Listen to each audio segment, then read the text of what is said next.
কয়েকটা আছে, ওরা মনে হয় কোনো জাদুটোনা করেছে। তোরের মাঠের পাশে কুড়ে ঘরে কয়েকদিন হলো একটা সাধু বাবা এসেছে, ওখানেই যাও। শুনেছি ওখানে নাকি তন্ত্রমন্ত্র করে ওই সব কিছু ছাড়ানো যায়। হবে তো, কার দোকানে গেলে? আমি লোকের মুখে শুনেছি ওই সাধু নাকি অনেক ক্ষমতা। তুমি একবার ওখানে গিয়েই দেখো না। যাও যাও, বুঝলে?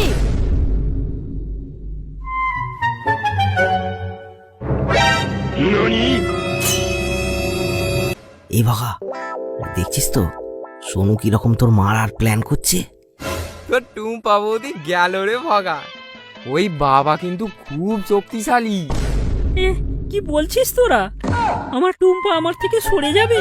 তোরা কিছু কর। কিন্তু আমি তো দুদিন আগেই শুনলাম ওই বাবা ওখান থেকে চলে গেছে।